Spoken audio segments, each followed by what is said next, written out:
Perkenalkan, kami dari kelompok 2 kelas A Farmasi 2023. Di sini kami akan mempresentasikan makalah tentang kelompok kami, yaitu teknik penetapan kadar protein. Sebelumnya, perkenalkan, nama saya Ryan Sabtowibowo dengan NIM 234010013. Saya Maratun Fida dengan NIM 234010001. Saya Mary Pratiwinarti dengan NIM 234010011. Saya Yesha Pratiwi dengan NIM 234010018. Saya Dewa Suyana dengan NIM 234010023. Saya Mandalika dengan NIM 234010009. Bab 1. Pendahuluan. Latar belakang. Protein adalah zat gizi yang terdiri dari asam amino, berperan sebagai pembangun dan pengatur tubuh. Protein mengandung unsur karbon, hidrogen, oksigen, dan nitrogen yang tidak terdapat dalam lemak maupun karbohidrat. Molekul protein juga bisa mengandung fosfor, belerang, dan beberapa unsur logam seperti besi dan tembaga. Rudianto tahun 2009. Kata protein berasal dari bahasa Yunani, yaitu proteos, yang berarti yang utama atau yang didahulukan. Protein pertama kali ditemukan oleh ahli kimia Belanda, yaitu Geraldus Mulder tahun 1802 sampai 1880. Protein terdiri dari rangkaian asam amino yang terhubung melalui ikatan peptida. Dari 20 jenis asam amino, tubuh manusia dewasa memerlukan 8 asam amino esensial, yaitu lisin, lisin, isoleucin, valin, triptofan, fenilalanin, metionin, dan threonin. Untuk anak-anak yang sedang tumbuh dibutuhkan tambahan 2 asam amino esensial lainnya, yaitu histidin dan arginine. Contoh asam amino non esensial meliputi folin, serin, tirosin, sistein, lisin, asam glutamat, alanin, asam aspartat, aspargin, dan ornithine. Irianto dan Waluyo tahun 2004. Komposisi kimia rata-rata dalam protein terdiri dari 55% karbon, 7% hidrogen, dan 23% oksigen, 16% nitrogen, 1% sulfur, dan kurang dari 1% fosfor. Nitrogen menjadi unsur utama dalam protein karena hanya terdapat dalam protein, tidak pada lemak dan karbohidrat. Struktur molekul protein lebih kompleks dibandingkan karbohidrat dan lemak karena berat molekulnya yang besar serta keberagaman unit asam amino yang menyusunnya. Al-Natsir 1989. Untuk menentukan kadar protein dalam tubuh terdapat berbagai metode analisis kimia, antara lain yaitu yang pertama metode spektrofotometri, yang kedua metode gravimetri, yang ketiga metode Jagdal, yang keempat metode kromatografi, yang kelima metode UV-Vis, yang keenam metode fluorometri, dan yang ketujuh metode enzimas. Rumusan masalah. Berdasarkan latar belakang yang telah disusun di atas, rumusan masalah makalah ini disusun sebagai berikut. Yang pertama, apa yang dimaksud dengan protein dan penetapan kadar protein? Yang kedua, apa saja metode yang dapat digunakan untuk melakukan penetapan kadar protein? Yang ketiga, bagaimana cara penetapan kadar protein? Tujuan makalah. Berdasarkan rumusan masalah yang telah disusun di atas, tujuan penyusunan makalah ini adalah yang pertama, untuk mengetahui pengertian protein, struktur, dan fungsi protein. Yang kedua, mengetahui tentang karakteristik protein. Yang ketiga, mengetahui penetapan kadar protein di dalam tubuh. Yang keempat, mengetahui fungsi penetapan kadar.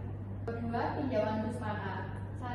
2.1 Definisi protein. Protein adalah senyawa organik kompleks yang terdiri dari rantai asam amino yang terikat bersama oleh ikatan peptida. Protein memiliki peran penting dalam tubuh makhluk hidup dan berfungsi sebagai fungsi utama 1. Pembangun dan perbaikan jaringan. Protein membantu membangun dan memperbaiki jaringan tubuh seperti otot, tulang, kulit, dan rambut.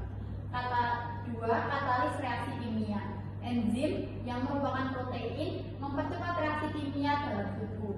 3. Pengangkutan molekul. Protein membantu mengangkut molekul-molekul seperti oksigen, nutrisi, dan hormon. 4. Pertahanan tubuh. Protein seperti antibodi membantu melindungi tubuh dari infeksi dan penyakit. 5. Regulasi metabolisme. Protein mengatur proses metabolisme seperti pengaturan gula darah.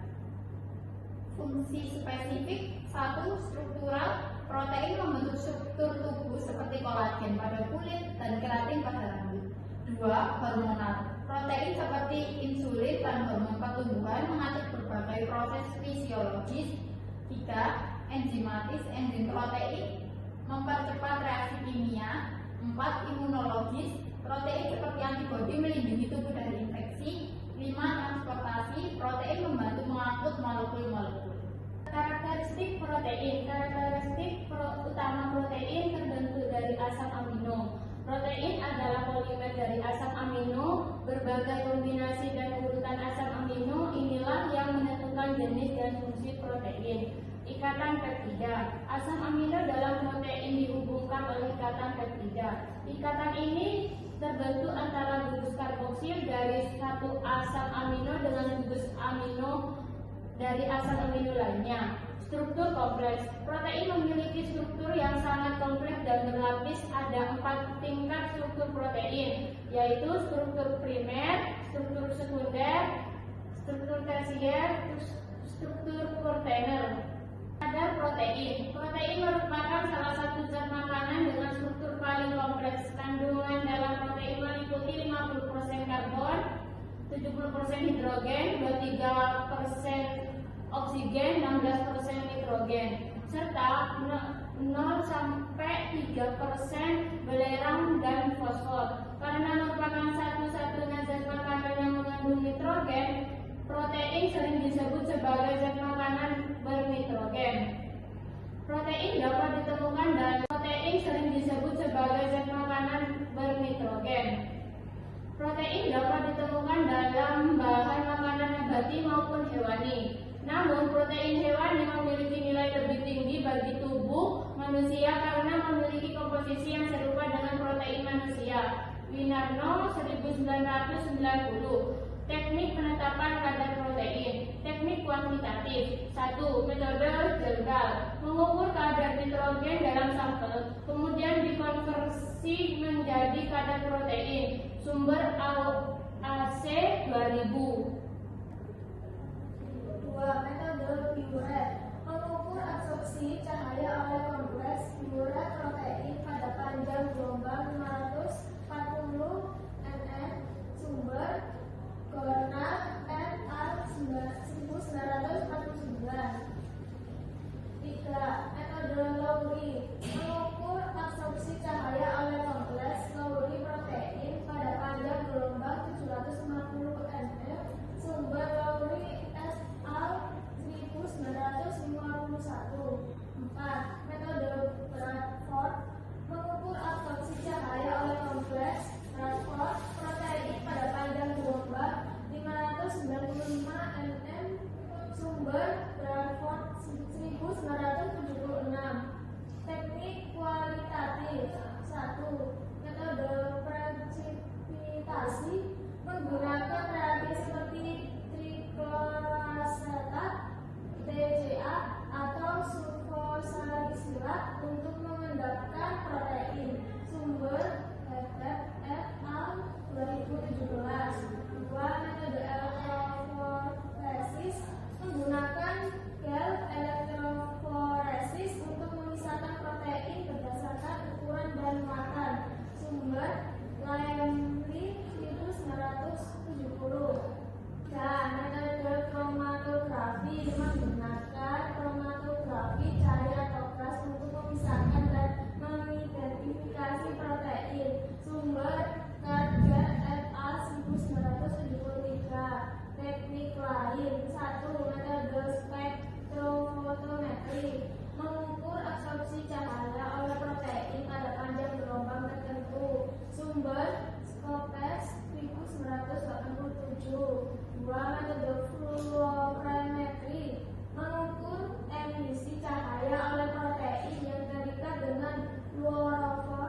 Sumber Lacox 2006. 3. Pembahasan. Yang pertama, kelebihan dan kekurangan metode Jenggal. Kelebihannya yaitu akurat, sensitif, dan dapat digunakan untuk sampel padat. Kekurangannya yaitu memerlukan waktu lama, berbahaya, dan memerlukan perawatan khusus. Yang kedua, kelebihan dan kekurangan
dapat memisahkan protein berdasarkan ukuran dan muatan.